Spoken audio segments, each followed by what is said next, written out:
En Catemaco, uno aprende a mirar antes de escuchar. Lo digo sin orgullo. Lo digo porque fueron los ojos, y no las palabras, los que me advirtieron la primera vez que algo vino a buscarme a la casa. Me presentaré como quien soy. Un brujo que ha visto el humo doblarse en direcciones que no corresponden. Un hombre al que la gente dejó entrar cuando no supo a quién más recurrir. Esta es la historia que nadie conoce, contada por alguien que la vivió y pagó por verla. La mujer llegó al atardecer. Venía sola, con los pasos medidos y la espalda curvada como quien carga algo más pesado que un cuerpo. No traía lamentos ni gritos, tampoco la confusión sangrante que a veces acompaña a los que han perdido la razón. Tenía una calma que olía a otra cosa. Algo que la habitaba la había hecho complaciente. Sus ojos estaban abiertos de una manera que no permitía un cierre natural. Miraban sin pestañear, como si viesen por costumbre lo que ya había sido decidido para ella. Su sombra, cuando se sentó en el umbral, no cayó donde debía. Esa fue mi primera alerta. La sombra no reconocía las horas. La acomodé en el cuarto de atrás, donde la luz se desdibuja y el olor a copal se confunde con el viento. No le hice preguntas impertinentes. Los cuerpos ocupados rara vez responden con la verdad que uno espera. Inspeccioné su casa por costumbre. La tierra del patio removida en círculos, sal en las esquinas que no había puesto nadie de la familia, y unas cenizas negras que olían a carne antigua más que a leña. Todo eso son señales que cuentan sin gritar. Le pedí al marido que se fuera a dormir fuera de la casa, y ella no protestó. Se dejó llevar por la costumbre, con la misma dulzura de siempre, pero había un peso en su voz, una nota que no le pertenecía. Esa noche, subimos al monte. No para hacer algo espectacular, sino para encontrar el lugar donde la intención fue plantada. No diré cómo se hace el trabajo. No voy a explicar manos ni palabras, porque algunas cosas pierden su valor y ganan peligros cuando se vuelven manuales. Solo diré lo que cualquiera con ojos curtidos podría percibir. El sitio olía a resina vieja, a humo que no termina de morir. Encendimos copal, puse sal en el contorno y sentí de inmediato que aquello no era un daño sencillo. El humo comenzó a moverse como si alguien lo guiara desde dentro, formando anillos que evitaban mi mano y buscaban la boca de la mujer. La llama de una vela, que debía ser apenas amarilla, se tornó azul por instantes. El aire se volvió frío hasta los dientes. Supe que algo estaba fuera de lugar. Mientras limpiaba lo superficial, una voz habló. No habló con los labios de ella, pero sí con el mismo timbre que a veces usan quienes han aprendido a conversar con la noche. La voz tenía una crueldad antigua, como quien sabe que un camino tiene pocas salidas y disfruta de la indecisión. Pronunció mi nombre. No lo escupió. Lo dijo con la cadencia de alguien que quería colocar un sello. Decir el nombre de un hombre es abrir una ventana a su recuerdo, a su historia, y yo he guardado nombres para evitar que me encuentren. Pero esa noche, mi nombre fue dicho como se nombra una pieza ya marcada para ser llevada. No creí en lo que escuchaba hasta que la misma voz me llamó otra vez, y en su tono hubo una certeza que me heló. No era la voz de ella. No era la voz de una enfermedad, tampoco la voz del miedo. Era una voz que poseía la comodidad de quien se sabía dueña de su contorno. Lo que yo pude arrancar era piel de la herida, nudos sueltos, resentimiento viejo. Lo que no pude encontrar hubo de permanecer oculto, escondido en algún hueco, donde la intención original quedó a salvo.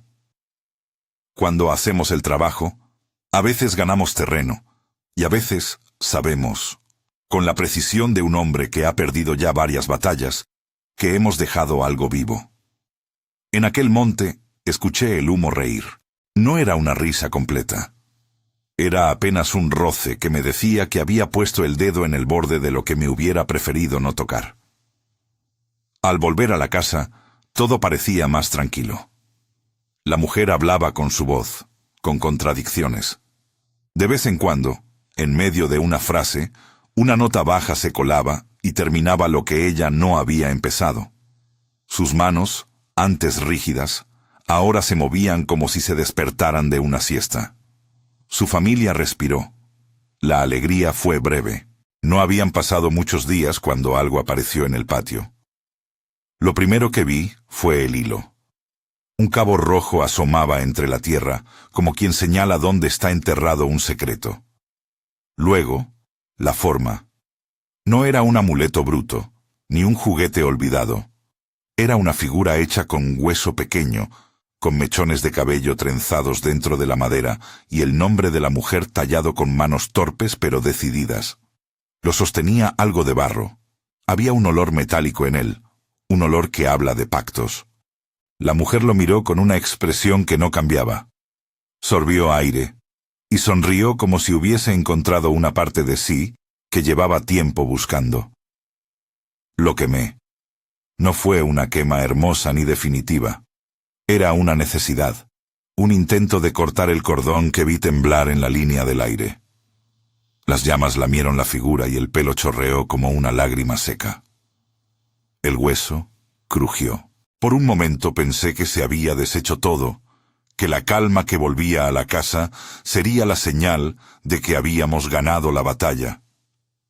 No fue así. La mujer salió al patio después de la quema, y en su rostro hay un antes y un después que se reconoce al instante. Su gesto era el de quien ha recobrado algo, pero su mirada tenía una fisura. En el fondo, la voz que no era de ella seguía presente, como una estela. Detrás de sus palabras había otra respiración. Desde entonces no la veía igual.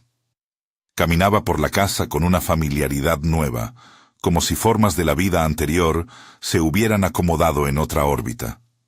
A veces la encontraba sentada mirando la nada, con las manos tensas. Otras veces tarareaba canciones que nadie reconocía.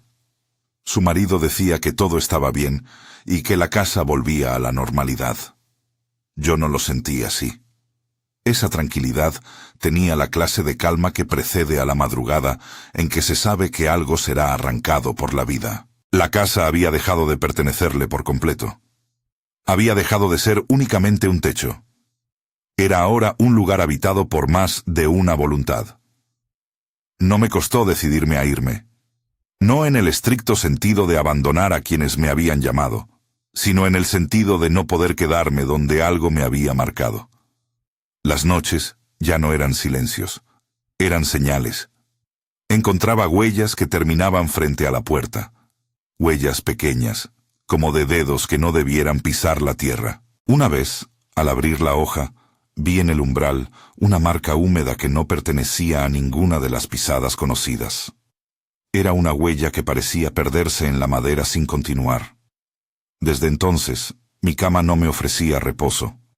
Sentía miradas que no estaban en el cuarto, y el nombre que aquella voz dijo una noche no me abandonó. No sé si la mujer sanó por completo. No sé si la presencia se marchó o se colocó en la periferia de su vida. Sé que a veces, cuando paso por el lugar, los perros se callan y el aire se espesa. Sé que al irme, cargué conmigo algo que me sigue recordando. Hay trabajos que dejan cicatrices en quien los hace. Si este relato te está llamando la atención y quieres escuchar más historias así, suscríbete y acompáñame en las próximas noches. Hay relatos que piden oído constante. No fue la única vez que la inquietud cruzó mi camino. No mucho después, en un pueblo llamado El Naranjal, escuché otra historia que aún hoy retumba como paso de jinete en tierra seca. El Naranjal es lugar de árboles que hacen sombra como manos viejas. Los caminos cortos entre fincas suelen guardar secretos porque la gente prefiere lo que conoce. Allí vive Ramiro, un joven que creyó que un atajo era una ventaja y no un juramento. El camino viejo que atravesaba el Naranjal tenía reputación. Se decía que la gente que lo tomaba al filo de la noche se sentía observada, que las ramas se cerraban sobre los hombros y que uno escuchaba pasos detrás, sin llegar a ver de quién. Ramiro tenía prisa. Quería llegar a tiempo para una fiesta, para un encuentro que justificara su ausencia de la casa. Tomó el atajo. No llevaba compañía ni luces. Llevaba la sensación de quien no cree en cuentos de viejas. Eso le dio confianza al principio, hasta que los sonidos comenzaron a ser obras que no se ejecutan sin director. La figura lo sorprendió en una curva, cuando la luna apenas tocaba las hojas con un brillo muerto. Primero fue el paso sin cabeza. Un cuerpo alto, que andaba con la misma naturalidad con que uno se ajusta una capa. Lo que cargaba con normalidad era su propia cabeza, sostenida bajo un brazo, girando hacia Ramiro como quien muestra una posesión. La cabeza no hablaba, la boca se movía, y de ella salía una frase que nadie en este lado de las cosas olvida.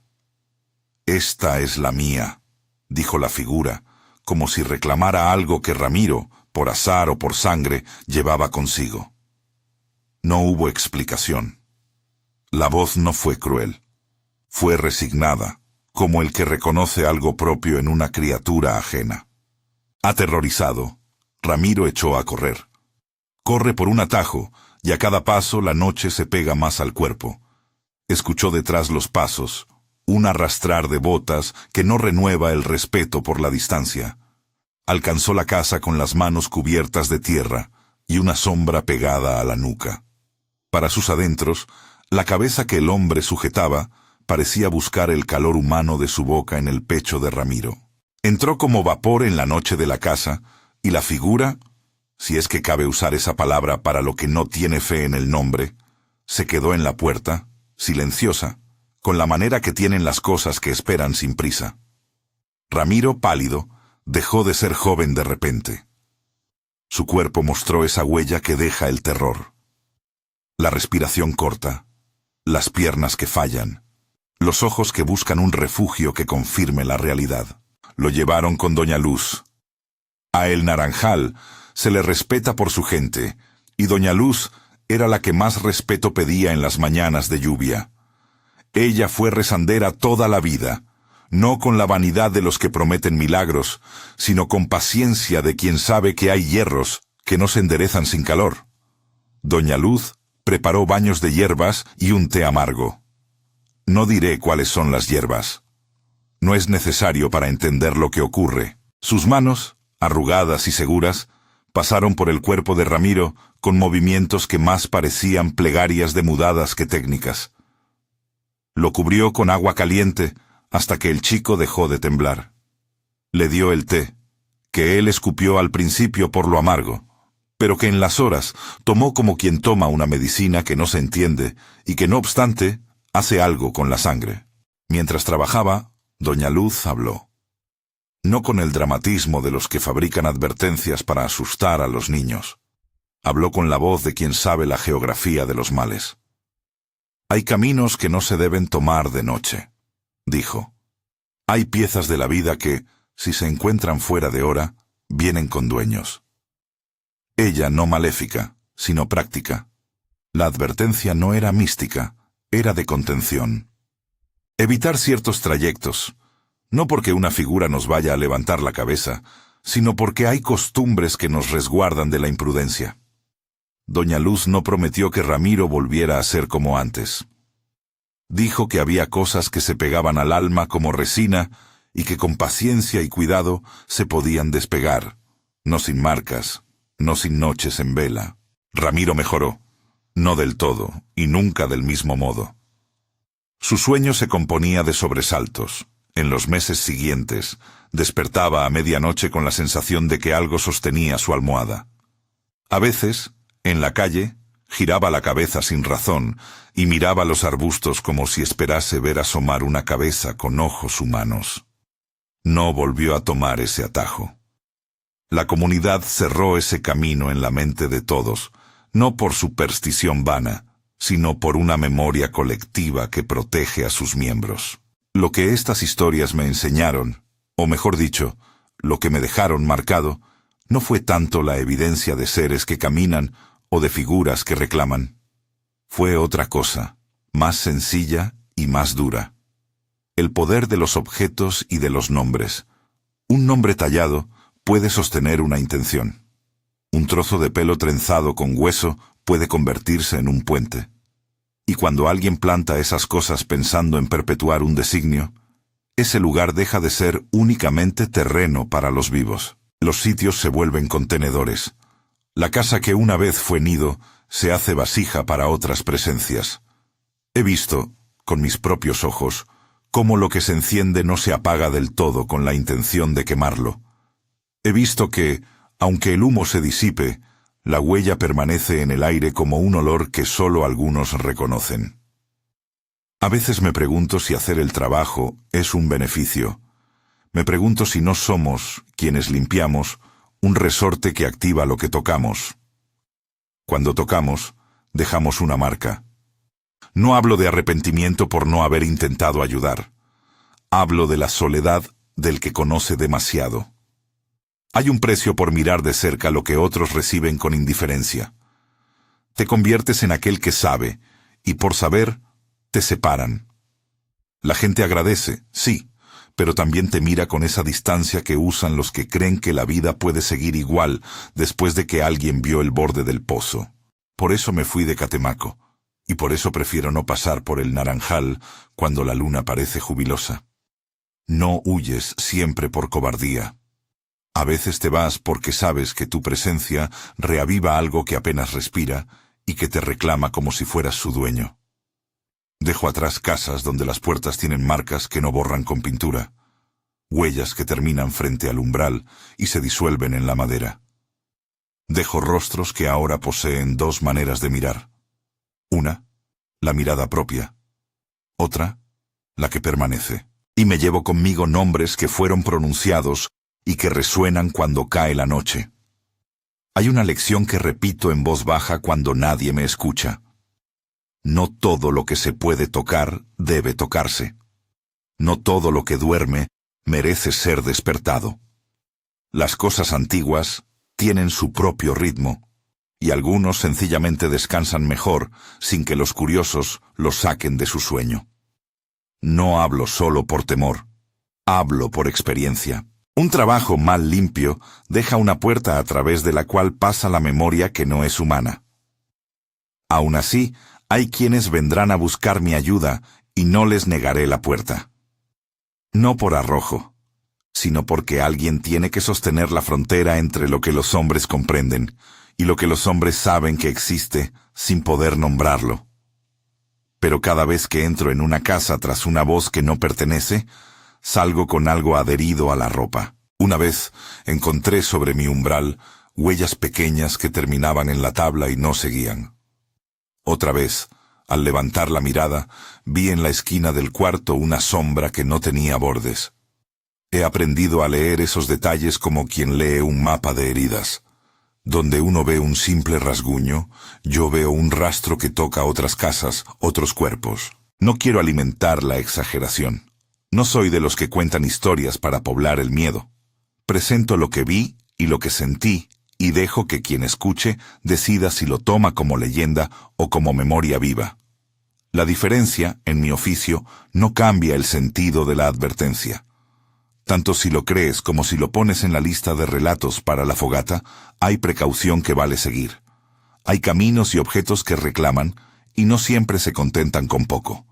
A quienes escuchan estos relatos les digo, cuiden sus nombres, cuiden los espacios que habitan, y presten atención a las sombras que no caen donde deben. En Catemaco y en pueblos como el Naranjal, la gente sabe que hay noches que no son buenas para andar solo. No por superstición, sino por memoria. No porque la voz que no parpadea necesite testigos, sino porque las huellas que quedaron un día aún se recalientan con el paso de quienes las rozan. Hay una última imagen que no olvido y que quiero dejar aquí, como sello y como advertencia. Fue después de mucho trabajo, ya de madrugada, cuando creí que el sueño por fin me alcanzaría. Caminé hasta la puerta y al bajar el cerrojo me encontré con un rastro de huellas en la tierra. Pequeñas, marcadas, convergían hacia la casa y terminaban justo frente a la madera. No había continuación. Como si algo hubiera venido, tocado el umbral y decidido quedarse fuera. No hablo de una presencia visible. Hablo de esa certeza que se instala cuando algo ha puesto la marca de su paso y se niega a borrar lo que dejó. Abrí la puerta esperando ver quizá un gesto, una señal, y lo único que encontré fue la noche, cómplice y cerrada. Desde aquel día, cada tanto, al volver a mi casa, miro las huellas del patio. Siguen allí, inmóviles, sin explicar por qué vinieron ni a quién esperaban. Si en tu pueblo hay un camino que evitas, o una historia que nadie se atreve a repetir, comparte aquí abajo cómo la cuentan. Si conoces algo parecido a lo que he contado, deja tu relato.